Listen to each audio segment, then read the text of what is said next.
يا حي يا قيوم يا الله ربنا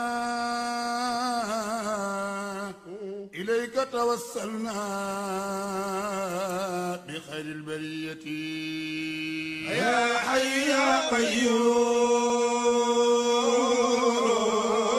قيوم يا الله ربنا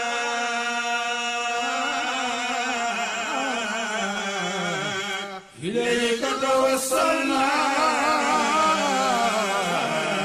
بخير البرية يا حي يا قيوم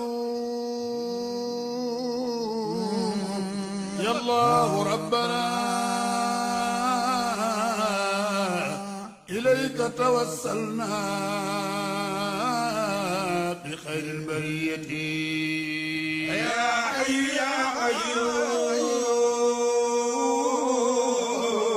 قيوم يا الله ربنا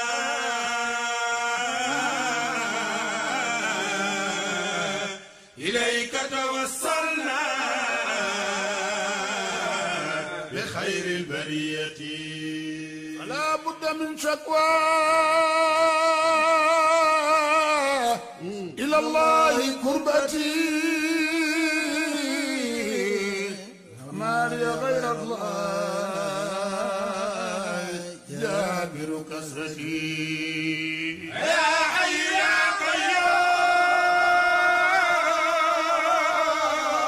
قيوم يا الله ربنا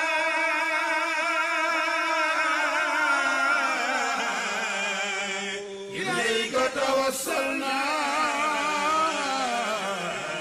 بخير البرية فلا بد من شكوى di nuyu mbokk yi ñuy seetaan yëpp di am mbégte wax leen ne ñoo ngi fii tey ci Tivaouane ñëw fi nag ci visite boo xam ne dañ koy def ci dëkk yëpp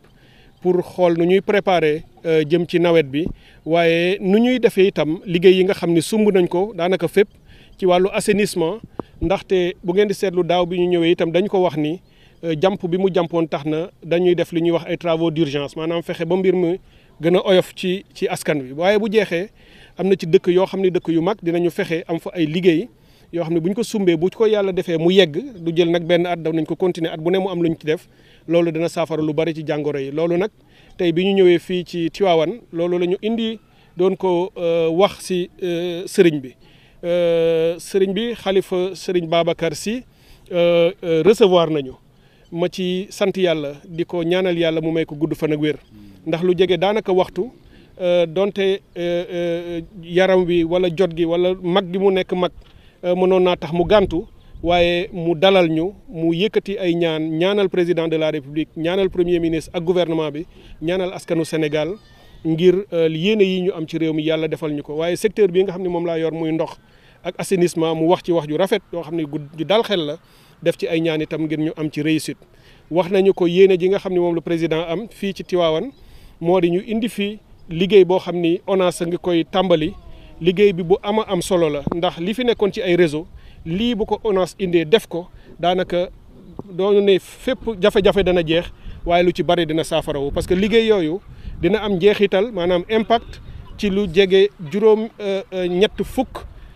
junni ak juróom benn muy 86 000 personnes yoo xam ni directement la leen travaux yooyu di impacté xam nga Tivaouane population bi toll na ci 102 000 habitants ci commune bi boo jëlee liggéey yoo xam ne dina am impact ci 86 000 ak lu topp xam nga ni yooyu am solo la loolu nag ONAS tàmbali na ko bu ñu ko paree lii nga xam ne mooy procédure yi daanaka yegg na incha allah weer wi ñu jëm mu di mois de juin balaa moo jeex dinañu tànn entreprise yi nga xam ne ñooy def liggéey bi te ñu ngi fas yéene tàmbali ko diggante juillet ak septembre bu soobee yàlla ñooñu dinañu ñëw commencé liggéey boobu dina def ñaari collecteurs yu mag yoo xam ni yii dafay nekk benn bi dina ëpp 6000 mètres linéaires beneen bi 1500 mètres linéaires ñu boole ko ak ay exutoires yoo xam ni yii itam ay émissaires yu am doole yoo xam ne bu ñu boolee loolu yëpp dafay fexe ba ñu génnee ndox mi mu génn complètement dëkk bi fii ñu taxaw mooy bassin bi nekk ci quartier PAM waa Tivaouane yëpp xam nañ ko parce que ndoxum taw mi li ci ëpp bu ko daan dugg ci rigole yi fii la ko daan indi di ko fi stocké bu fii feesee mu jëlee ko fi ay pompe yóbbu feneen waaye ci liggéey yi nga xam ne ONAS dina ko def bassin bi dañu koy supprimer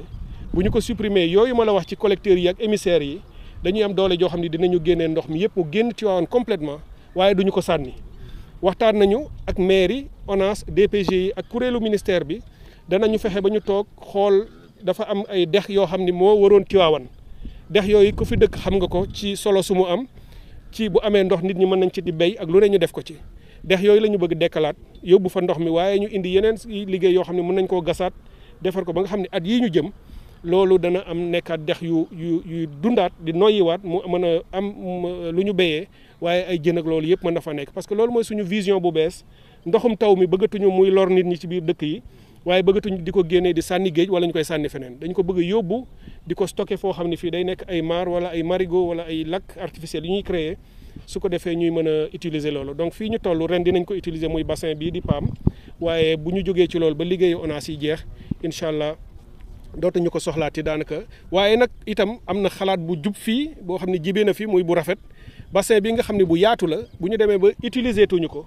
duñu ko bàyyi noonu itam mu nekk këppukaayu mbalit parce que bu ñu ko bàyyee fii mu yàqu dañu ko bëgg a defaraat mairie bi ak ONAS dinañu toog waxtaan ci su ko defee ñu remblayer ko ba mu fees wax naa leen ni nañu def ay études techniques ñu xool nu ñu koy defarale ba mu nekk genre parc wala jardin public bu am ay garab am ay loo xam ne nit ñi dinañ fi mën a féexloo ñi ko wër ñëpp mu nekk tawféex ak naataange ci ñoom kon loolu itam danañ ko liggéeyal beneen bi mooy waajtaayu gàmmu gi ñu jëm nga xam ni gàmmu gi ci nawet bi lay tombe yàlla wone na def na ni gàmmu fii ak juróomi at jëm juróom-benn daanaka gàmmu yëpp ci nawet lay tombe mu ngi mel ni màggal ak yooyu loolu nag dafa laaj waajtaay bu dëgër moo tax identifier nañu point bas yi nga xam ne yëpp ay genre xur la ndox bu ñëwee dafay taaju te amagul exutoire ndax léefaguñu liggéey yooyu mooy wax ONAS di tàmbali yooyu def nañ dispositif yoo xam ni bu amee dañuy pomper ndox mi yóbbu ko yeneen yi nga xam ni sax amul fu ñu mën a pomper ñu ngi seet nu ñuy def ay hydrocureur yoo xam ni ONAS dina ci liggéey ak mairie bi ñu mën a xettali doomu aadama yi ba duñu nekk ci ay jafe-jafe loolu nag liñ ci boole itam mooy ndox mi ñuy naan fii ci Tivaouane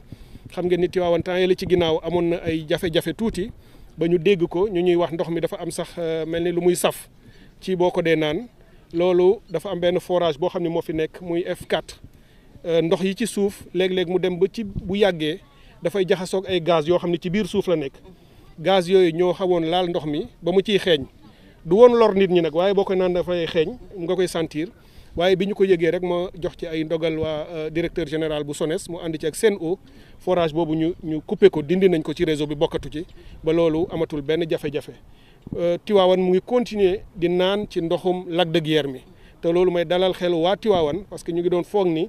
danañu génnee lac de Guiers defaat forage déedéet Tivaouane day continuer di naan ci ndoxu lac de Guiers mi leneen li ci yokk mooy li nga xam ni day ñëw rek 20% ci yeneen forage yoo xam ne amul benn jafe-jafe mooy compléter lac de Guiers bi ma ci dalal xel loolu itam wax naa ko sëriñ bi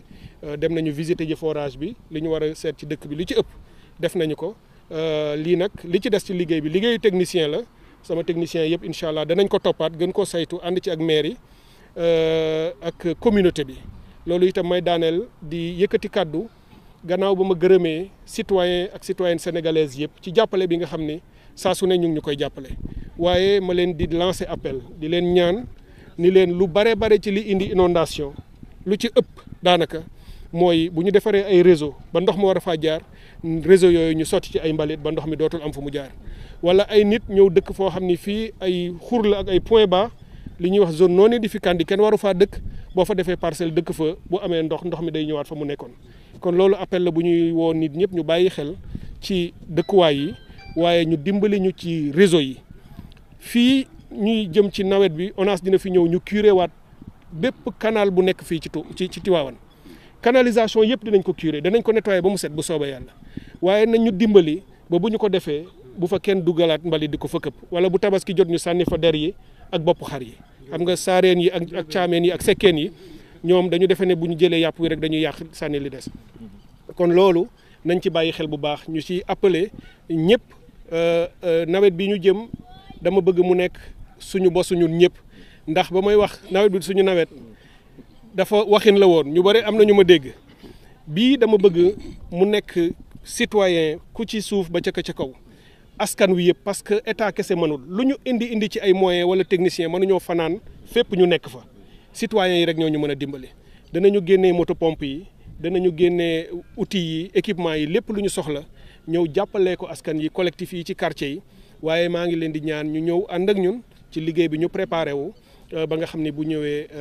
lépp du jeex waaye lu ci bari danañ ko saafara ndax ñu ngi ñuy wax ni nawet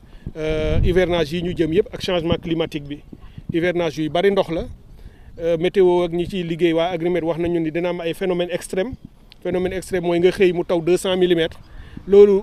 wala lu ko ëpp dëkk bu mu am ak boo mën a doon dina am ay inondation le temps que ndox mi mën a couler dem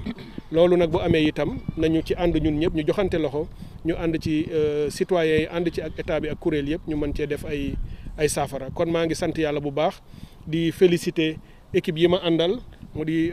ONAS di DPGI di SONES di OFOR di SEN'EAU OLAC kuréelu ministère bi yëpp maa ngi leen di féliciter ci liggéey bu am solo bii nga xam ne ñoo ngi koy def waaye may féliciter itam di encourager structure opérationnelle yëpp parce que du rek ministère de l'hydraulique et de l'assainissement mooy toppatoo mbiru hivernage bi yeneen kuréel yu bari moo xam sapeur pompier moo xam AGEROUTE moo xam service d'hygiène wala ñeneen ak ñeneen ñëpp ñu ngi siy jàpp kon loolu itam bu ñu ko continuer boobu liggéey mutualiser def ay synergie bu soobee yàlla dinañ ci am résultat ñoo ngi leen di sant bu baax di leen gërëm. Voilà, en fait, on avait évoqué ici à Tivaouane un problème de qualité de l'eau. À un moment donné, effectivement, nous avons reçu quelques informations doléances de la population disant qu'effectivement l'eau avait un certain goût et que les populations se souciaient de la qualité de l'eau. Je voudrais les rassurer ici en leur disant qu'il n'était pas question d'une qualité au plan biologique et autres, ce n'était pas le cas. C'est juste qu'il y avait une odeur dans l'eau qui était lié au fait que dans la nappe souterraine, il y avait un certain nombre de gaz qui pouvaient se mélanger à l'eau et qui lui donnaient cette odeur. Et lorsque nous avons été mis au courant, j'avais donné des instructions au directeur général de la SONES en relation avec SEN'EAU qui immédiatement ont déconnecté le forage F4 qui produisait cet effet-là. Et depuis depuis décembre au moins, on n'avait plus ce problème. Et aujourd'hui, je peux vous confirmer que non seulement ce forage est déconnecté, donc le problème est évacué, mais nous allons continuer à alimenter Tivaouane par les conduites du lac de Guiers parce que c'est une eau de qualité et on le sait depuis toujours, c'est ce qui fonctionnait. Et c'est maintenant quelque chose que nous allons pouvoir faire pour continuer. Et j'avais même saisi aussi l'occasion de cette visite pour reparler avec le khalife du forage de Diacksao qui lui tient à cœur. Puisque lorsqu'il y a quelques mois en arrière, on m'avait saisi sur les problèmes d'accès à l'eau à Diacksao, qui représente beaucoup pour la communauté, on avait fait les diligences nécessaires pour réaliser un forage à Diacksao, que j'avais même été moi sur place pour le réceptionner. Donc l'eau est déjà disponible. Il ne nous reste plus que la finalisation du château d'eau et qui sera raccordé. C'est un forage multivillage qui pourra desservir Diacksao et les environs. Et le directeur général de OFOR est ici avec nous. Et c'est d'ailleurs lui qui suit ces travaux. Il fera les diligences nécessaires pour régler définitivement la question de l'eau potable aussi à Tivaouane et à Diacksao et puis toutes les communautés qui sont autour. Merci, je vous remercie. Merci beaucoup.